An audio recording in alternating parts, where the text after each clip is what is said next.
Hello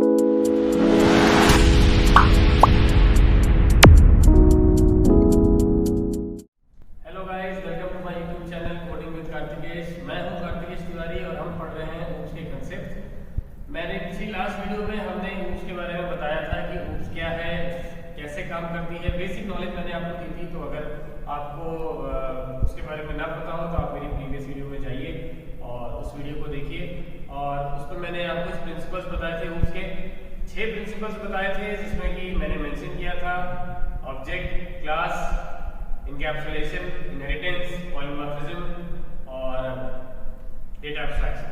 तो ये सारे प्रिंसिपल्स मैंने मेंशन किए थे और आज हम अपनी वीडियो में इस प्रिंसिपल्स को डिटेल में पढ़ेंगे। अगर चीजें समझ में आए, चीजें आपको फ्रूटफुल लगे, तो आप प्लीज मेरे चैनल को लाइक करिएगा, सब्सक्राइब करिएगा और शेयर करिएगा। तो चलिए हम लोग चलते हैं अपने प्रिंसिपल्स की तरफ ऊप्स के। तो पहला मैंने प्रिंसिपल जो मेंशन किया था ऑब्जेक्ट। तो ऑब्जेक्ट क्या है, इसको ऐसे समझते हैं कि सपोज करिए किसी एक पर्सन को प्राइम मिनिस्टर से मिलना है, तो वो कैसे मिल सकता है, उसके पास क्या क्या तरीके हैं जिनसे वो मिल सकता है। अब प्राइम मिनिस्टर सर जो है वो अपने ऑफिस में बैठेंगे, जो कि उनका ऑफिस होगा पीएमओ, प्राइम मिनिस्टर ऑफिस, और इसी ऑफिस में उनका एक ये बैठेगा। तो अब हम डायरेक्टली तो प्राइम मिनिस्टर से मिल नहीं सकते, तो हमें किसके थ्रू मिलना होगा, हमें इनको कांटेक्ट करना होगा। अब इनको कांटेक्ट करना होगा, फिर हमारे पास इनसे मिलने के लिए कोई वैलिड रीजन, अगर हमारे पास कोई वैलिड रीजन नहीं है तो हमें ये उनसे क्यों मिला। दैट मींस अगर हमारे पास कोई वैलिड रीजन है और इनको ये लगता है कि हाँ भाई ये चीज डिस्कस करने लायक है, this matter is of public concern, तो ये आगे हमें एक डेट और टाइम और वेन्यू जो भी है वो दे देंगे और ये हमें इनसे मिलवाएंगे। अब आप ये चीज गौर करिए कि इन सारे प्रोसीजर में हमारा इस इंडिविजुअल का क्या रोल था, क्या इसका कोई रोल था। सोचिए इस बात को कि अगर इस इंडिविजुअल का रोल है तो फिर इसका रोल क्या है, और अगर इसका कोई रोल नहीं है, क्योंकि मुझे ऐसा लगता है कि इसने तो सिर्फ इनको अप्रोच किया, इनसे मिलाना, वो चीज को एनालाइज करना, ये सारा किसमें डिपेंड करता है, पर्सनल असिस्टेंट पे उनके।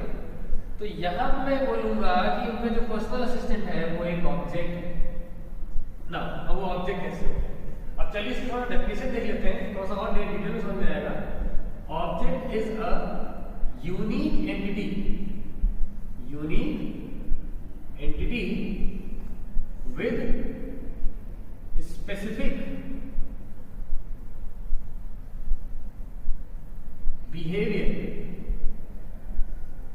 and similar characteristics. That means object is a unique entity. अब अगर PA की बात करें तो PA जो है, ये जो इंडिविजुअल है, दिस इज यूनिक, कि हर कोई तो PA बन नहीं जाएगा सबका भाई। To be a PA of a PM, it's a very unique thing. हर इंसान की बस की बात नहीं कि वो पीए बन जाए। सेकंड थिंग, स्पेसिफिक बिहेवियर, आप लोगों से इनका बिहेवियर कुछ ना कुछ अलग होगा। थर्ड, सिमिलर कैरेक्टरिस्टिक, अब ह्यूमन है, अब ह्यूमन के जो सिमिलर कैरेक्टरिस्टिक्स हैं वो इनके भी होंगे। तो in a way this PA is an object. और अगर आप और एक ऑब्जेक्ट्स की एग्जांपल लो अपने अराउंड, चेयर्स को ले लीजिए, दो चेयर्स आपस में सिमिलर आप कह सकते हो, क्योंकि दोनों ही चेयर्स में आपको बैठने की जगह मिलेगी, दोनों ही चीज आपको एकदम आइडेंटिकल लगेंगी, दोनों का बिहेवियर भी आपको स्पेसिफिक लगेगा, कॉमन लगेगा, बट वो यूनिक होंगे। किस एस्पेक्ट में यूनिक होंगे, हो सकता है उनके कलर में कुछ डिफरेंस है, ऊपर नीचे 19-20, या फिर उनके वेट में कोई डिफरेंस हो सकता है एक चेयर आपको 2.4 kg की हो, अगली चेयर आपकी 2.46 kg की हो, तो 0.4 kg का डिफरेंस आ गया। तो ये हमारे अंदर उसके अंदर यूनिकनेस आ गई। हो सकता है उसके कंफर्ट लेवल में अलग अलग हो। इंसान सामान्य जो व्यक्ति है वो जब चेयर लेने जाता है तो क्या करता है, बैठ के देखता है, जिस चेयर में उसको ज्यादा कंफर्ट हुआ वो उसी को परचेज करता है। क्यों? Because every chair has got its uniqueness. Same is the object. Object क्या है? It is a unique entity with specific behaviour and common characteristics. अब हम इस तरह से कुछ ऑब्जेक्ट के स्टेट्स को भी डिफाइन कर सकते हैं कि ऑब्जेक्ट का स्टेट क्या होगा, उसके क्या क्या कैरेक्टरिस्टिक्स होंगी, वो हम धीरे धीरे डिस्कस करेंगे। Second is class. अब ये दोनों मैं आपको इसलिए दोनों आपस में कोरिलेट होंगे। कैसे होंगे हम देखते हैं। क्लास क्या है?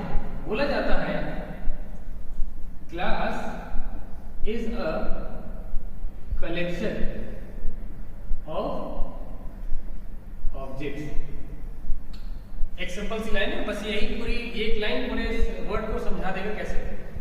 मान के चलिए अगर हमारे पास, हमने बोला आजकल मार्केट में बहुत अच्छी अच्छी कारें हैं, जैसे अगर मैं बोलूं BMW क्या है तो हर व्यक्ति बोलेगा भाई कार है। फिर मैंने अगर बोल दिया ऑडी क्या है, वो भी यही बोलेगा कार है। फिर मैंने अगर बोल दिया भाई डिजायर क्या है, अगला इंसान क्या बोलेगा? कार। सबके आखिरी में क्या निकल रहा है? कार। तो मैंने बोल दिया कार क्लास हो गई और ये सारे इनके ऑब्जेक्ट्स हो गए। अब अगर मैंने बोला है कार एक क्लास है, तो मैं ये चीज इंश्योर करूंगा कि एटलीस्ट उस कार में 4 टायर हो, क्योंकि एक नॉर्मल सी कार में 4 टायर होते हैं, एक स्टीयरिंग होती है, एक ड्राइवर सीट होती है, को ड्राइवर सीट होती है। हर बेसिक कार में 4 चीजें आपको मिलेंगी ही मिलेंगी। तो अगर कोई भी चीज इन सारी कंडीशंस को, इन सारी कैरेक्टरिस्टिक्स को फॉलो कर रहा है तो वो क्या है? ऑब्जेक्ट है। और मैं ये सारी जितनी भी चीज देख रहा हूँ ये क्या है? ये सारी इन कैरेक्टरिस्टिक्स को फुलफिल कर रहे हैं। Therefore, they are the objects of the class.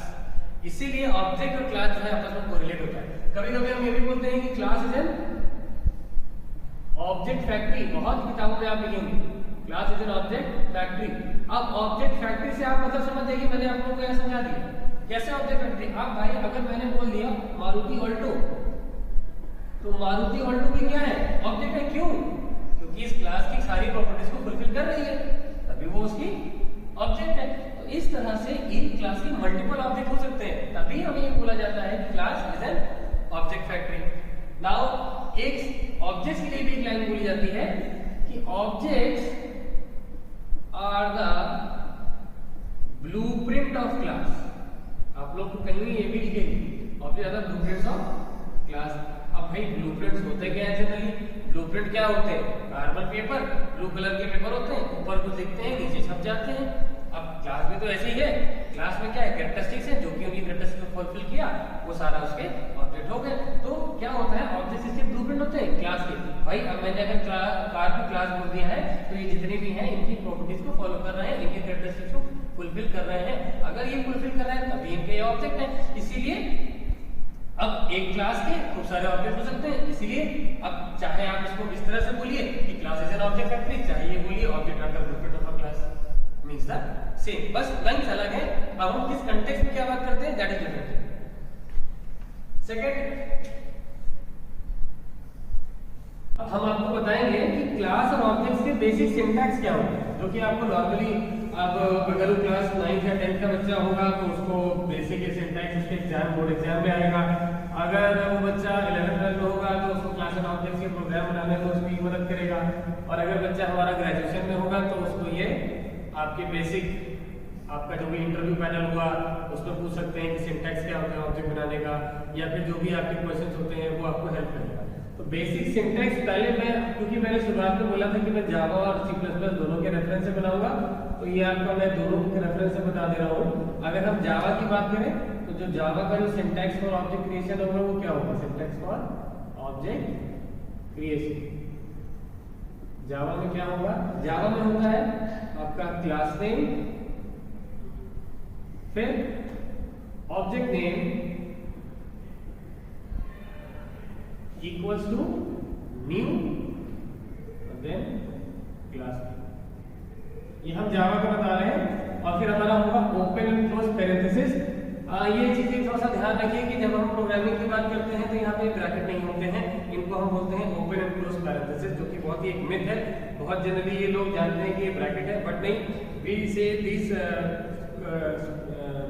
Bracket as a parenthesis, ठीक है। अब अगर बेसिक इसका एक मैं एग्जांपल ले लूं तो एग्जांपल कैसे लूंगा?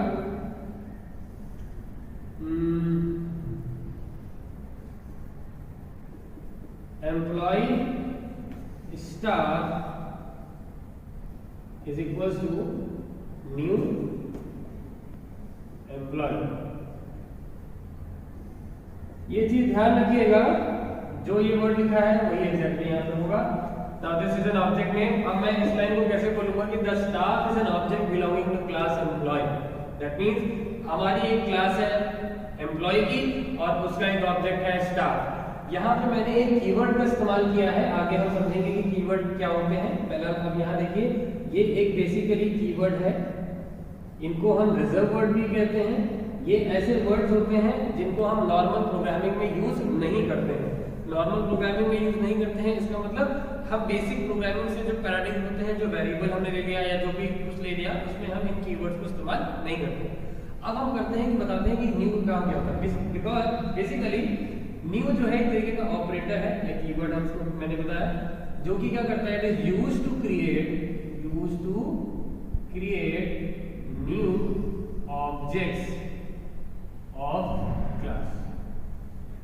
ये एक बहुत ही बेसिक सा इसका यूज है। ये है क्या, करता क्या है, बहुत ही डिटेल में आप जाएंगे तो ये आपको पता चलेगा। बहुत सारी बुक्स में भी लिखा आप पाएंगे।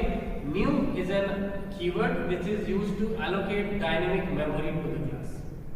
थोड़ा सा हमने भारी भारी शब्दों का प्रयोग किया है अभी, क्योंकि आपको ये सब समझ में नहीं आएंगे इसलिए मैंने इसका प्रयोग नहीं किया था। मैंने क्या बोला, allocate dynamic memory to the class. Dynamic memory का मतलब होता है ऐसी मेमोरी जो फिक्स ना हो। डायनेमिक मेमोरी का मतलब ऐसी मेमोरी जो कि फिक्स ना हो। It is not fixed, it keeps on changing depending upon the type of the program which we are making. ठीक है, तो ये हमारा न्यू का काम हो गया।